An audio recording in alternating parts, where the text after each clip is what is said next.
mission itself as it come under attack from the opposition party.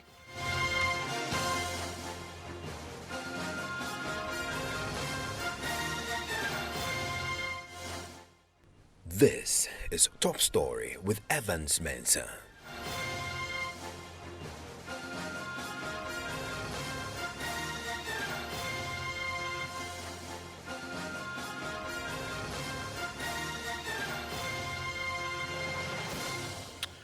And Top Story is always brought to you by Gasem Cement, the Nation Builder, and Vodafone.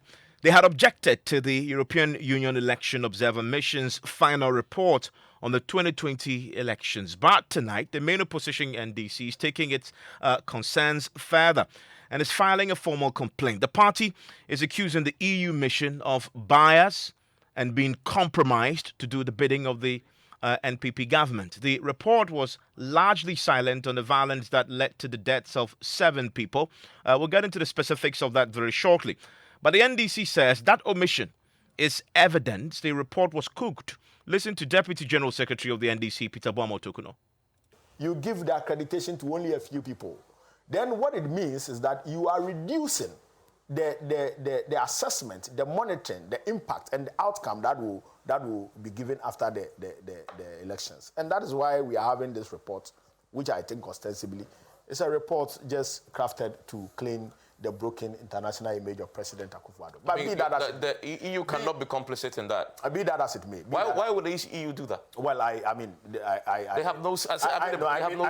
I may not. I'm making this judgment. I'm making this conclusion. But that's an unfair judgment. No, I'm making this conclusion based on the key issues that matters most to the people of this country that we all saw, you and I saw, and debated and discussed. That the EU will whitewash Akufo-Addo's image. Why will they ever do that? I mean, perhaps when you get them, that cannot be supported by the facts. Perhaps when you get them, you may want to ask them. But you are alleging. I want to touch on. You agree that there are no facts about this? No, I'm saying that when you get them, you may want to ask them why.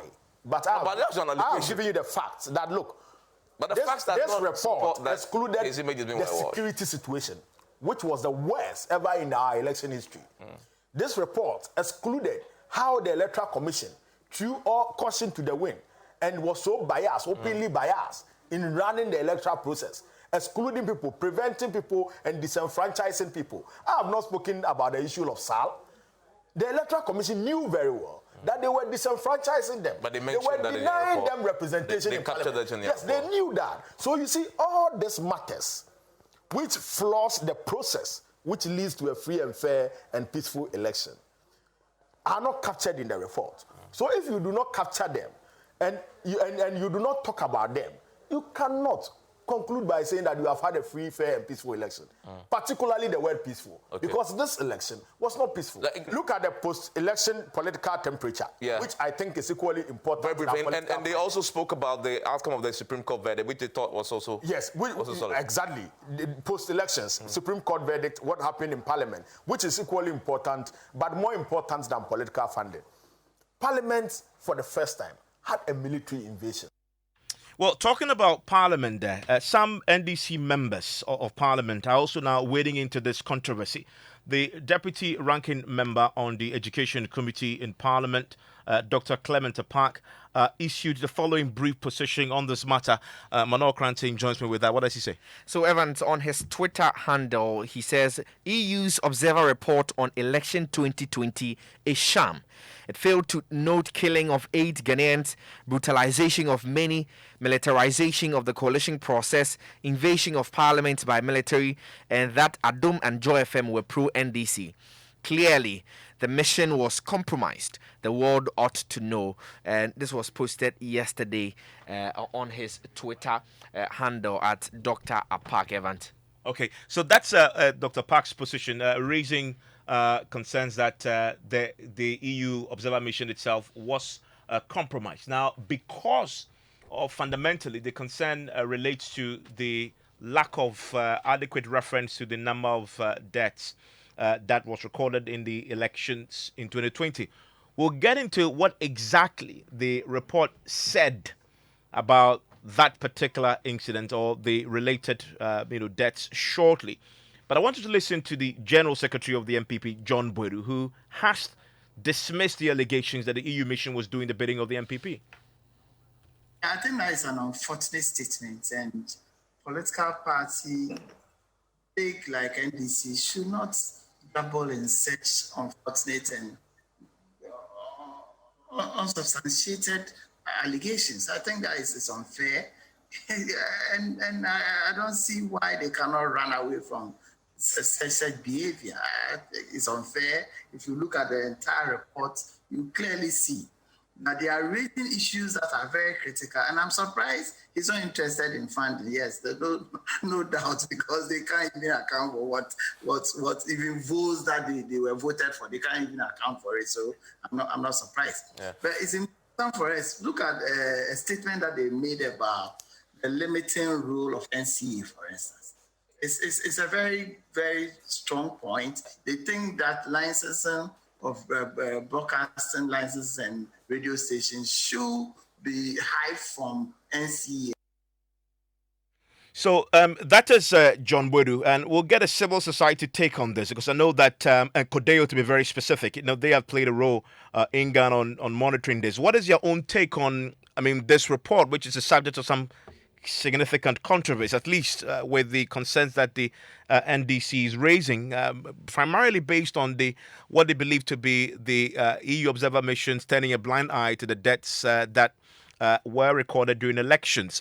But in the report, you find a reference to the violence, though, and there's a paragraph or so that references this. Monokrantey, we have that. What exactly does this report say in relation to the violence and the people who died? Indeed, with reference to the summary of the report. So this was captured in the summary. And on particular reference to the killings. It says the elections were organized in an efficient and transparent manner, and voters participated freely in large numbers. The polls were competitive, and contestants could campaign without hindrance. Now here it is. A few isolated violent incidents occurred, resulting in 5 deaths, and numerous stakeholders had expressed deep apprehensions about the possible use of vigilante groups by political parties. Now, Ghana's vibrant and diverse media sector provided voters with sufficient information on competing parties and their candidates. So this time, it's moving away from the killings. And so, with particular reference to the killing, a few isolated violent incidents occurred, resulting in 5 deaths, and numerous stakeholders had expressed deep apprehensions. The NDC's concern is that is the only time in the report that a reference is made to the deaths, and they say that isn't enough, and they also raise concerns with the number of deaths that the EU Observer Mission had mentioned. 5, they say it's 8. The police had said 7 there, so that's a controversy. I want to bring in, let's subject this to a bit more analysis. And why is it so important to the NDC that they want to, of course, take this further and file an official complaint? Former Director, Center for European Studies and Senior Lecturer, Political Science Department of the University of Ghana, Professor Ransford Jampo, joins me on the telephone line. Professor Jampo, thank you for your time here on Top Story. Hello, Prof. Okay, we don't seem to have Prof. We'll get the telephone line right now shortly. But we put that question earlier this week when the European Union addressed that press conference. We put that question to the head of the mission himself, Javier Nat, who heads the European Union chief. He's a European Union chief election observer to Ghana on their seeming silence on the matter of the people who died. This is what he told us when that question was put to him. Listen. Of course, there were 5 people that were killed, and it is not good news at all. But when you see the general outcome of the elections, they were produced in a very, very peaceful way. For example, you have something that is vigilantes. Vigilantism didn't appear at the elections. Could be, and it happened, this and that. But when you see a general situation, to focus in this disgrace, 5 people killed, is not the general situation. That's why we stressed that the elections were reliable, were credible, and proceed in a peaceful way, apart of those 5 disgraces and some cases of violence, but a very minor one. Ghana is very, very big, and millions of people. So 5 tragedies, it doesn't mean the tragedy of Ghana. It is 5 tragedies indeed. But since 1992 that Ghana have been having these successive elections, this is the first time that this number of people are dying at the polls. And so even the NDC minority in parliament are calling for a probe, official probe of parliament to unravel the circumstances behind the situation. This is absolutely important to establish what happened, but at the same time, to establish what is the meaning of vigilantism. Because, frankly speaking, everybody knows that vigilantes exist. But have you seen any party recognizing that they have their own vigilantes? So they come from Mars? You have to address it. Let's bring in the former director, Center for European Studies, and the senior lecturer, Political Science Department, University of Ghana. Professor Jampo, thank you for your time here on Top Story. Well, thanks for having me. Great. Also joining me is the Deputy General Secretary of the NDC, Peter Bomo Token. I'll come to him shortly. But Professor Jampo, so, how important is this report in geopolitics, for example? Do you appreciate why the NDC is taking this seriously? Well, thank you. I think before I get to the NDC's position and what they're saying about the report, it is important for us to know that one mechanism for testing the acceptance, the credibility and legitimacy of the electoral processes of transitional democracies is to have the elections of these democracies observed by foreign missions.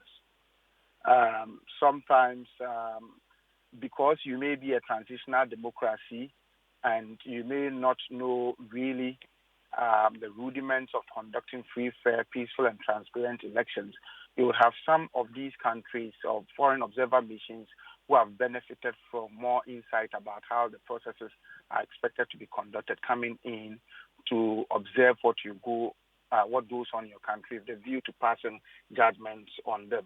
But in my view, and as a political scientist, I'll tell you that foreign mission election observation cannot be continued in perpetuity, particularly in countries like Ghana, where there is a clear evidence of a desire or there is a clear evidence of a drive towards the maturation of our democratization process. And so when I heard that they had come out with a report, my first reaction was that I think as a country must begin to be kicking against foreign observer missions, because really they do not say anything that is new. They don't say anything that we don't know already. They don't say anything that important local election observation missions like the Coalition for Domestic Election Observer, have said and have they keep saying and they've reported on and all that. And so I think as we are growing our democracy, we must begin to place much emphasis on our local election observer missions and what they say. I don't see anything that the EU election observation mission has said that we don't know already. More importantly, so you make a point. So we don't need them henceforth going forward. Evans, let me finish. More importantly, I think we should know that democracy, you can't have a democracy of a country consolidated in perpetuity. Sometimes democracies that are consolidated later on begin to be retrogressing, and others will be stagnating, others may be doing well and all that. So there are countries that we may think that their democracy and their electoral processes are fully consolidated, but you see that they may soon be showing signs of retrogression and all that. And so my point is that the EU election observation mission was silent when Donald Trump was playing the political buffoonery in their recently held elections. They didn't say anything. And so let them show us their report of the American election processes and all the things that went on there. If they're able to do so, then we can take them serious. But I think clearly Ghana is showing signs that democracy has come to stay. This is the second time we've held elections and there were disagreements about the election results. We did not fight and kill ourselves on the street. Indeed, the BBC reported that our election was boring because they didn't see us fighting, even though we disagreed. The second time that we had to go to court to settle matters. And I think that clearly we are showing that democracy has come to stay. Our electoral processes are not are not fully consolidated, but clearly we have what it takes to improve upon the processes. And I saw some of the recommendations that they made to the effect that we should begin to give a fixed term of office to the Electoral Commission, chair or the chairperson of the Electoral Commission. We should just give them fixed tenure of office and all that. I think this recommendation is something that we've made long ago. I was a member of the Electoral Reforms Committee way back in 2014. We made recommendations, so they are not saying anything that is completely new that we must begin to take them. So to the NDC's concern, you agree with your position that this report is not an accurate reflection of the events in Ghana. Their main issue is that the security situation was not captured accurately. They're accusing the EU of bias. You sympathize with their position? No, I do not want to take a position with the NDC. My position is my position. And my position is simple, that I don't think we need the EU again to come and tell us what we did right and what we did wrong. We ourselves, if we are doing the wrong thing, we know. And most of the things that they said were captured or have already been captured by the CODEO.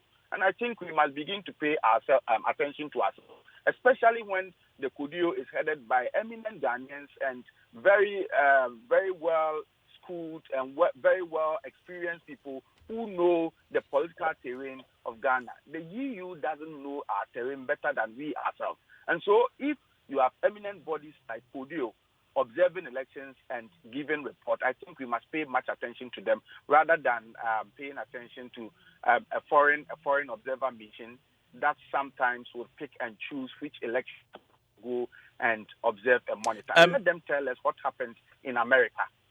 Peter Bomotokuno is the Deputy General Secretary of the party, joins me on the telephone line. Mr. Bomotokuno, you've complained about this. I've seen a few of your MPs also adding their voice to this, raising serious concerns with it. Beyond the complaints, what is it that you plan to do? I understand that you're taking this even further. Well, Evans, I would want to go a step further to whether there's a need for international observation or not. I believe that democracy is a process, and as organic as it is important that every now and then we do a review, we do a relook of the processes that are being employed in that democratic environment in order to make meaningful projections and meaningful proposals for adjustment. And international observers coming in, I wouldn't originally have a problem with that. But I would have a problem with an international observer that will come to observe elections and will not report accurately what happened and will not make recommendations that would be useful based on what exactly happened. And that is the problem that we have with the EU report. We think that it is inappropriate, it is defective in nature, and it doesn't qualify as an report. So what are you doing about it? For example, Evans, we have raised the question that, look, every sub-region in a democratic environment is supposed to be free, fair, transparent, and peaceful. So this may be the core values of what group would place their monitoring. If you look at the EU report, peace, security, clearly missing. We all know that, peace, security is a function, or peace is a function of security. And for that matter, if you want to declare whether the election is peaceful, you would have to look at the security situation.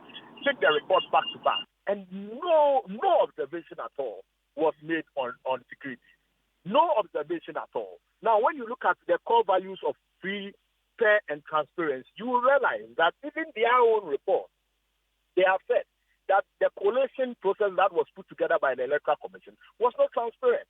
So how then do you end and conclude that the election was transparent? I think that the report has done the EU some damage, in terms of the role they play in election observation. And we have raised the question with the EU. We have engaged them, expressed our disquiet very heavily, and they have taken note of our disquiet. Are you meeting them again? Are you meeting them again? That if they could do an amendment of the report, then there is a need to do that. Otherwise, their report is rendered null and void, and we would not accept such a report as a true reflection of what happened in the election event. So you formally asking them to amend the report? We in the meeting, we demanded strongly that amendment is done.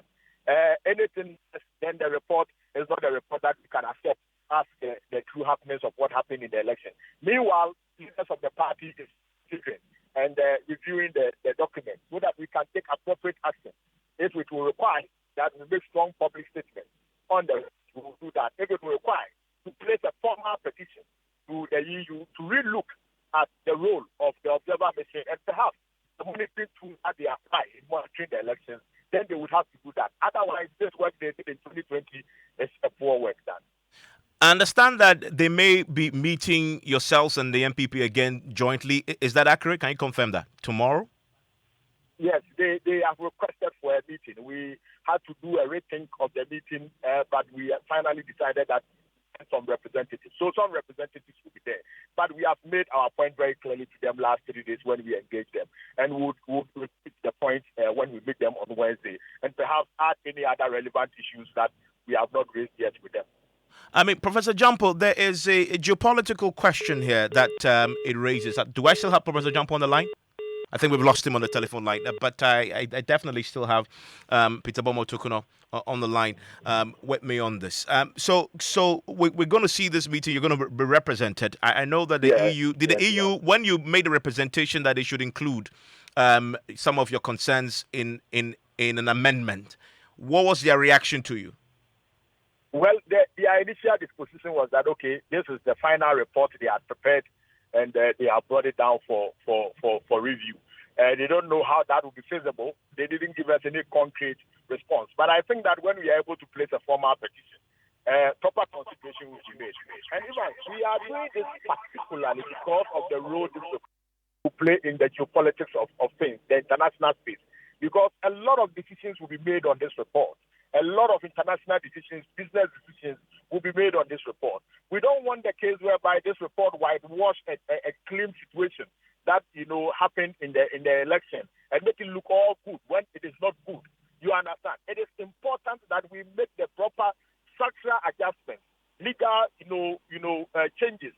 I mean, political changes that would sustain our democracy. Because even what happened in 2020, if that should happen again, I don't think our democracy will survive. Our democracy was under attack, severe attack. And I think that this is the time for us to fight head on as political players, as the media, as all of us in the political space, to demand that the right things are done, the right reforms are done. Now, I see recommendations on the legal framework of our elections and all that. And most of those legal provisions are already existing. It is the management of those legal provisions that has become the problem. So the discourse should be around how management changes their approach in managing the electoral process so that we are able to deliver efficient outcomes based on the legal provisions that we have already provided for in the electoral law. Let me bring in Professor Jampo on the question of the geopolitical implication of this particular report. I mean, Professor Jampo, I know you have your concerns with, foreigners coming in to observe us and that we've matured. However, because it's still an EU observer mission report, many look at this and say it is what the international community will look at. They will look at us through this prism of this particular report, and that implication has serious consequences for Ghana's image internationally. You agree? Well, I don't entirely agree with that. Apart from the EU, I'm sure there were other observers that came in, and then also any serious international agency that wants to deal with us would not want to limit its focus on only one report coming from. And generally, whatever the content may be, I don't think that they contain things that were so damning that somebody will look at and say, because of that, our democracy is relapsing. It's actually largely positive if you look at it. Free, fair, competent. Yeah, and very largely positive, yeah. Hello? I was just making a point. It's largely positive if you read the entire document on the conduct of our democracy. I'm saying that people may, even if people decide to choose that document and look at it and will want to relate to us based on the content of it, it is not that damning. But my issue is simple. I think that we've come of age, and we must begin to look inward and to encourage our own local observers to be telling us some of these things, because I don't see anything new that the EU observation report contains that we don't know already. Evan, the kinds of things that you are reading about the report, I don't think they are new to you. And so let us also not put too much emphasis or importance to that, to the neglect of what we ourselves have also produced. You come to the political science department, so many research work were undertaken and some are still ongoing. And they've uncovered many of these things already. And so let us put more emphasis on what we ourselves are doing and not to pretend as if we'll have to wait for somebody outside to come and tell us something before we think that our democracy is consolidated. If a democracy is consolidating and if we are doing well as a country, I think there are indices and there are indicators for all to see. Like I said, we have gone into elections on 2 occasions. We disagreed. Other countries, there would have been democratic relapse, there would have been implosion and all that. But we chose to go through the court process. And so it's a key indicator to tell you that we are doing well as a nation. And so, yes, election observation mission undertaken by foreign nations cannot go on in perpetuity. It must stop somewhere. And then again, if they really mean well in election observation, then they should cast their net wide and they should be wide awake and open their eyes to look at how elections are held all over the world, including the USA you've mentioned. I'm grateful, Prof, for your time here on Top Story. Also, the Deputy General Secretary of the NDC, Peter Bomotokuno. Meanwhile, as you've heard Prof say, there are many competent local observer missions who have been doing this for a while. One of them is the Coalition of Domestic Election Observers, under the ambit, of course, and working together with the CDD. Well, the Senior Programs Officer of the Ghana Center for Democratic Development, Paul Nana Kwabena Abrampa, says the EU report is an accurate reflection of what happened in the 2020 elections. I think that the report has given a fair reflection of what happened in the 2020 elections. And in fact, I was just reading through the 3 reports Codeo issued. In the election day, we issued a midday report, situational report. We issued end of post reports and also the final reports, including the PVT results. So in reading, and even let me establish this, that every observer mission observes based on available legal principles guarding an election. You can't go to any election to observe and observe from your mind. You observe to make sure that there is conformity to established regulations that guard the elections. So at any particular point in time, when you're designing your checklist, you design the checklist to reflect the rules and regulations guarding the electoral process to make sure that it conforms to it. So that's the background at which elections are observed. And when we look into the reports, it gives accurate reflection that the electoral process itself, I'm not talking about the pre-election phase, the development of documents guarding the elections. We may go into details in that and see the legal basis, whether or not IPAC is allowed to even scrutinize the Electoral Commission. What is the status of even IPAC? We may go into that. But for me, from the registration, as both co-panelists have said, to the poll, the conduct of the poll, to the declaration, everything went on. Compared to the previous elections, the only place that we had a challenge was the collation. So that's the view there of the, of course, the CDD representative, who, of course, also doubles working with the Coalition of Domestic Election Observers, Senior Programs Officer of the CDD Ghana, Paul Kwabena Abrampa. What's your take on this? I want to hear from you, 055-1111-997. News Night starts right now.